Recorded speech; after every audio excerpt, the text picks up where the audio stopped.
Hola mis historiópatas, siguiendo con esta interesante lectura, ahora veremos las causas del fracaso del constitucionalismo en América Latina. Cualquier explicación para la falta del éxito del constitucionalismo en América Latina tiene que ser más tentativa y cualificada cuando se la compara con la experiencia constitucional de los Estados Unidos. América Latina consiste en 20 naciones, cada una con su propia experiencia histórica. Las diferencias entre ellas son enormes. Algunos de los indicios de falta de éxito, como los frecuentes golpes de Estado y los cambios constantes en las constituciones, pueden llevar a equivocaciones. Los golpes latinoamericanos a menudo significan únicamente un cambio de unas pocas figuras de gobierno, más que ningún cambio mayor institucional.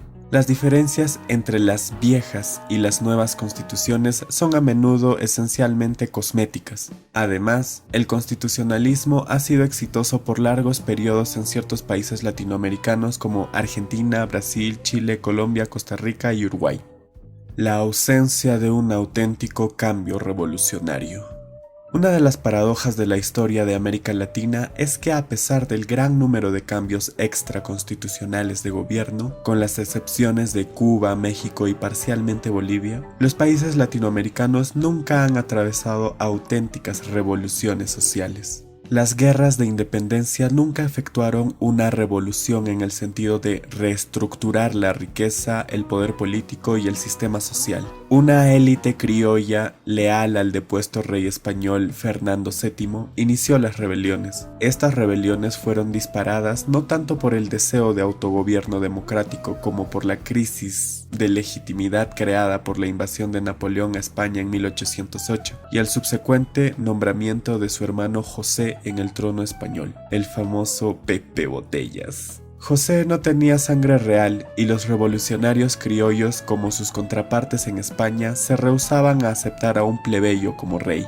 Muchos de ellos organizaron juntas para gobernar en nombre del depuesto Fernando. En 1814, cuando Fernando retornó al trono español, abrogó la liberal Constitución de Cádiz de 1812 y asumió poderes absolutos. Muchos criollos depusieron sus armas. Irónicamente, fue la súbita aceptación por parte de Fernando de la Constitución de 1812 y la abolición de la Inquisición lo que causó que muchos criollos conservadores pelearan por independizarse de España. La independencia se volvió un objetivo conservador, un medio para sostener valores tradicionales y códigos sociales. La riqueza, el poder y los privilegios de la aristocracia han persistido en gran parte intactos desde la independencia en América Latina. Mientras la posesión de la tierra ha sido relativamente extendida en los Estados Unidos, en la mayoría de América Latina ha seguido altamente concentrada. Quizá el legado más significativo del colonialismo español y portugués en Latinoamérica fue el latifundio, la gran propiedad raíz que ha servido como base de poder político para las oligarquías que han controlado muchos países de América Latina. Paréntesis. Hasta el siglo XX la base de la oligarquía en Latinoamérica había sido la monopolización y el acceso a la propiedad de la tierra. De hecho, la característica más significativa de la historia de la tenencia de la tierra en América Latina hasta décadas muy recientes había sido la extensión de las grandes propiedades hacia zonas de frontera o el engrandecimiento de propiedades establecidas, sino para controlar tierras cultivables o derechos de agua escasa, entonces para controlar mano de obra escasa y fuerza humana para trabajos agrícolas. En Latinoamérica, el siglo XIX puede ser visto como un periodo de aceleración en la tasa de formación de propiedades raíces y control de los propietarios de esos latifundios sobre la mano de obra. Fin del paréntesis. En América Latina, el control oligopólico sobre la tierra produjo una sociedad rural altamente estratificada, con una diminuta clase alta, virtualmente sin clase media y una enorme clase baja. La escasez de tierra cultivable por fuera de los latifundios amarró el trabajo a esas propiedades e hizo a los trabajadores agrícolas sin tierras dependientes del terrateniente para protección y sostenimiento, casi como un feudalismo. Hasta donde estos trabajadores participaban en el proceso político lo hacían por mandato del patrón, el terrateniente.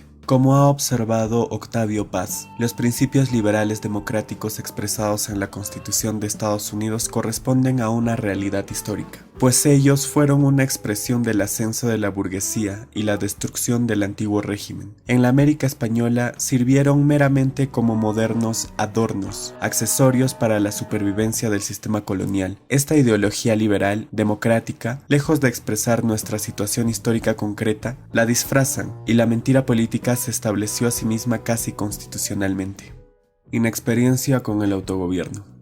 A diferencia de las colonias inglesas, las colonias españolas y portuguesas tenían poca experiencia con el autogobierno. El mandato ibérico fue paternalista y absolutista. Excepto en los niveles menores, los oficiales del gobierno eran casi siempre peninsulares, enviados desde la península ibérica, más que criollos nacidos en América.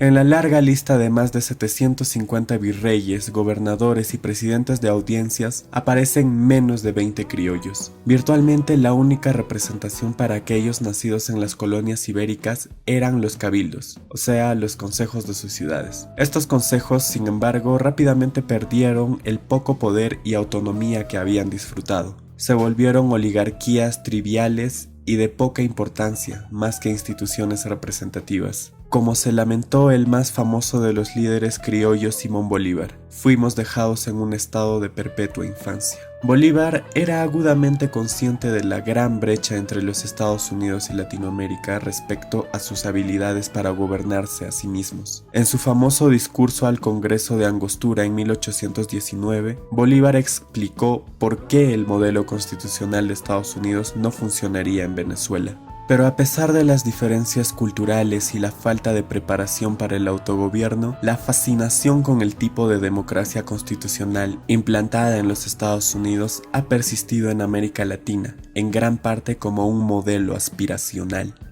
El sabor importado de las constituciones latinoamericanas. Las constituciones latinoamericanas frecuentemente son criticadas por tomar prestadas de forma irrealista instituciones de Estados Unidos y Europa sin una seria consideración de sus posibilidades de implementación en suelo latinoamericano. Aunque hay algo de verdad en tal crítica, el punto generalmente se exagera.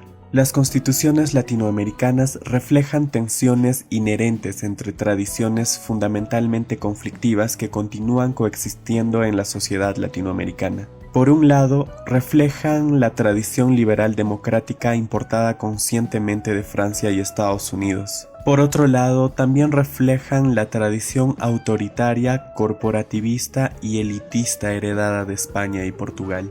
La fuerte influencia de la Iglesia Católica y de los militares reforzó esta tradición, que también estaba presente en la tradición política de la población nativa indígena. Los presidentes a menudo están investidos de poderes increíblemente amplios para hacer la política y las leyes, y suspender las garantías constitucionales invocando al estado de sitio, una de las instituciones legales más abusadas de América Latina. Ya lo dijo el entonces secretario general de las Naciones Unidas, Javier Pérez de Cuéllar, en un discurso a la Comisión de las Naciones Unidas para los Derechos Humanos el 15 de febrero de 1983. Javier Pérez de Cuéllar señaló: "Considero que debería ser uno de los asuntos prioritarios en la agenda de los derechos humanos internacionales luchar para asegurar que solo se recurra a las situaciones de emergencia en casos de absoluta necesidad". En la mayoría de las constituciones latinoamericanas hay incrustadas provisiones que permiten tanto la democracia como la dictadura. El ciclo de regímenes democráticos y dictatoriales que la mayoría de los países latinoamericanos ha experimentado refleja la tensión todavía sin resolver entre las dos tradiciones políticas latinoamericanas.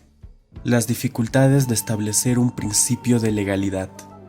A diferencia de Estados Unidos, que comenzó con un fuerte compromiso con el principio de legalidad, América Latina comenzó con un tradicional desprecio por la ley. Después de la independencia, este desprecio se transformó en anarquía en muchas áreas. Mientras las colonias inglesas eran en gran parte gobernadas por leyes promulgadas por sus propias legislaturas y el common law establecido, las colonias españolas y portuguesas eran gobernadas por leyes promulgadas para ellas por las coronas española y portuguesa. Mucha de esta legislación era confusa y contradictoria. El preámbulo al decreto argentino que establecía una comisión legislativa después del derrocamiento en 1852 del dictador Rosas por el general Urquiza en la batalla de Caseros, resaltaba que la legislación argentina heredada de España contiene leyes promulgadas durante un periodo de tiempo que se extiende por muchos siglos, desconocidas por la gente para quienes esas leyes eran vinculantes, apiladas en archivos de las cortes o guardadas en las bibliotecas privadas de unos pocos individuos lo suficientemente afortunados para poseerlas como invaluables curiosidades. La sociedad como un todo, y a menudo los jurisconsultos y los mismos jueces, son ignorantes de su existencia. La legislación de Brasil era todavía más confusa y más difícil de discernir que la de las colonias españolas. En las colonias latinoamericanas, el patrimonialismo se parece mucho a nuestro caudillismo, sin ser exactamente igual, pues no necesariamente tiene el regusto de culto a la personalidad del segundo, y enfatiza, en cambio, más la noción del Estado como un bien privado del líder. De ahí su nombre. El patrimonialismo indica que todo el poder fluye directamente del líder. Este patrimonialismo produjo una extendida corrupción, una increíble afinidad por la burocracia laberíntica y un sistema legal altamente impredecible y personal. Puesto que las posiciones del gobierno eran vistas como privilegios personales garantizados o comprados a la corona, las nociones de servicio público y confianza pública eran inexistentes. Los administradores coloniales veían sus oficinas como una franquicia para la ganancia privada. Los ciudadanos no podían reclamar derechos en regímenes patrimonialistas. Lo que podían pedir eran favores, que eran dispensados sobre una base personal o vendidos. Este legado patrimonialista ha hecho la implantación del principio de legalidad extremadamente difícil en América Latina. Ha sido también difícil tratar las constituciones latinoamericanas como ley en el sentido de ser una regla de decisión para las cortes. Esto es porque estas constituciones típicamente contienen un sustancial número de provisiones aspiracionales o utópicas, que son extremadamente difíciles o de plano imposibles de hacer cumplir. Algunas de estas provisiones contienen derechos sociales que parecen mucho más apropiados como parte de una plataforma electoral o de un sermón que de una constitución. Son relativamente corrientes provisiones inspiradas por el catolicismo, diseñadas para proteger a la familia y para volver inconstitucionales pecados como el divorcio o la usura. Por ejemplo, una de las constituciones de Brasil prohibía el divorcio, que no era legalmente permisible hasta la adopción de la 9ª enmienda constitucional de junio 28 de 1977.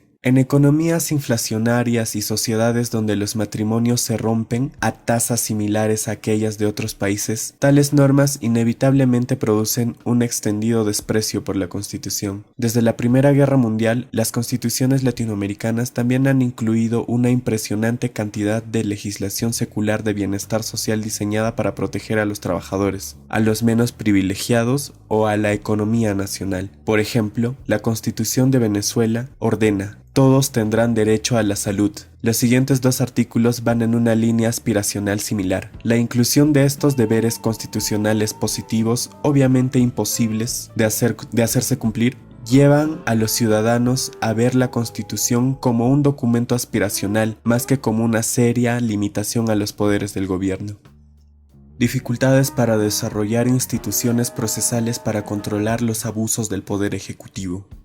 América Latina ha sido lenta en desarrollar instituciones que controlen el abuso arbitrario del poder ejecutivo. Los monarcas ibéricos eran absolutistas, particularmente respecto a las colonias que eran vistas como patrimonio real. Ninguna contraparte a la Magna Carta había establecido el principio de que el rey se subordina a la ley. Las legislaturas, particularmente en el siglo XX, han sido usualmente débiles y dominadas por el ejecutivo.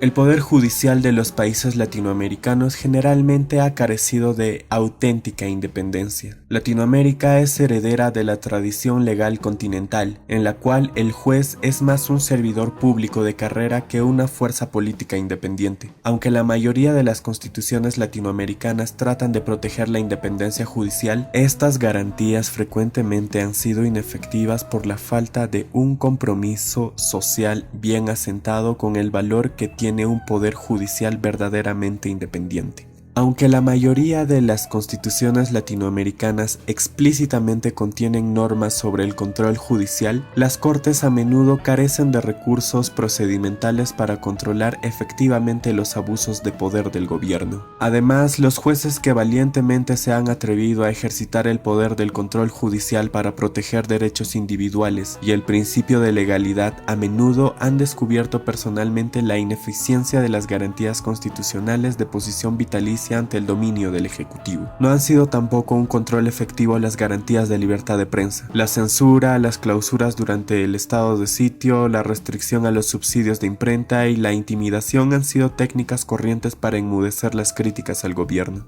Fallas en la integración económica. Latinoamérica ha tenido muy poco éxito creando mercados comunes. El Congreso de Estados Americanos de Simón Bolívar en 1816 fue el primer intento, pero la visión de Bolívar de hacer de Latinoamérica una república unificada se evaporó en medio de incesantes riñas políticas. A pesar de varios intentos de unión económica en Centroamérica, ninguno ha sido muy exitoso. Por ejemplo, el Pacto Andino, un grupo subregional de integración formado en 1969, se fracturó con el retiro de Chile y ha estado plagado por serios problemas. El mismo ejemplo podemos tomar de Mercosur, la alianza entre Argentina, Brasil, Paraguay y Uruguay formada en marzo de 1991. La persistencia del militarismo. Desde su nacimiento, América Latina ha estado plagada por el militarismo. Las guerras de independencia se arrastraron durante una década, más de lo que duró la de Estados Unidos. Incluso antes de que los ejércitos españoles fueran finalmente derrotados, los ejércitos libertadores empezaron a mirar hacia los liberados. Como lo puso el profesor Johnson, los ejércitos se volvieron permanentes y también los enemigos permanentes del pueblo.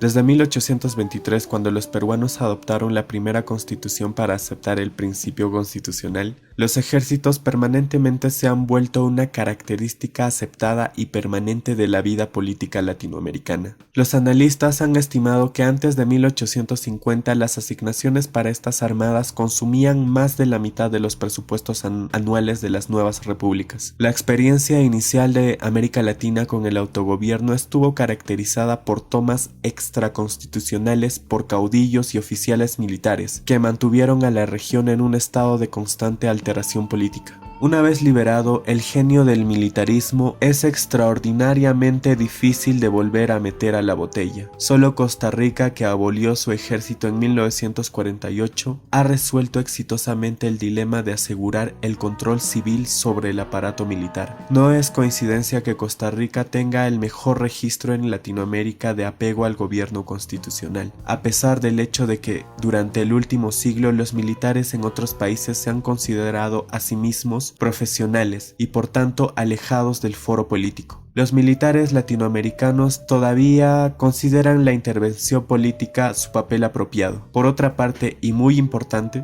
hay grupos civiles que no solo esperan, sino que fomentan activamente la intervención militar para acabar regímenes civiles inefectivos. Un oficial del ejército de República Dominicana, al comentar la detención temporal del principal candidato de la oposición por el ejército poco antes de las elecciones de 1974, planteó concisamente el problema. La Constitución es una cosa, los militares somos otra. Falta de una prosperidad económica extendida.